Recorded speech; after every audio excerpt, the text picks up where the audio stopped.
Panibagong araw at panibagong dayo na naman. Ngayon nga pala pupunta kami sa Belmont Hills. Pagpunta nga pala namin, sarado pa yung ilaw. Kaya yan, nag-alpa muna. Yun ba yun? O hindi nakabukas? Eto? 50 mo, gawin kong 500 na. After namin mag-alpa, pagbalik namin ay hindi pa nakabukas yung ilaw.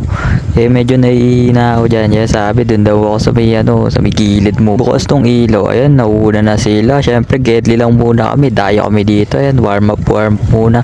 Ayan, kakadating lang ni Kuya Boy. Ito ang angas pa ng Pasko. Parang mala-anime oh.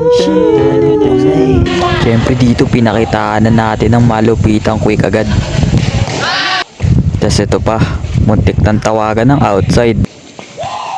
Grabe ba naman, tatawagang outside, kitang kita sa gilid. Dito nga pala yung magpapadki ako, pero naalala ko di pa luto. Dito ang angas ng pagkasebe, pero ginanon-ganon lang eh.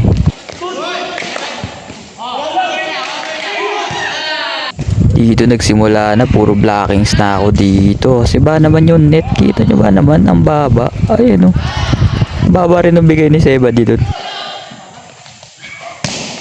Grabe, kaya pag blockings, kain na kain yung bola eh. Dito pati ba naman receive, binablock eh. Di na pinano. Dito ang part, medyo di na ako nabibigyan ng set eh. Kaya nung nabigyan ako, yun oh, pang hataw na hataw. Outside tuloy. Mudod pang iyari. Ayan, block na lang. Outside sa atin eh. Na-check yan. Buti na-check pa. Dito ang angas na ng lipad ko. Tapos pagdadrop lang pala Sebadi. Ayun, nabantayan. Kala namin chipa eh. Lifting pala Sebadi. Dito ang part, kakablock mo kasi. Kaya ka namumukan eh. Ayan oh, solid oh.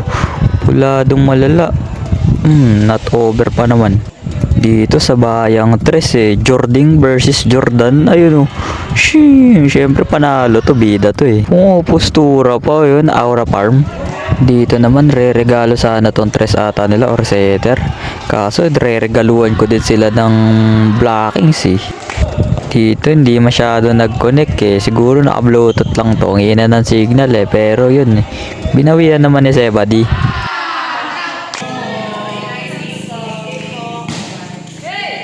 Dito na pala yung Lamborghini namin ay sasakay kami papuntang heaven eh. Papuntang heavenly. Kala ko lang, bumper dito. Okay yan. Nakakaya guys. Ilag ba ka?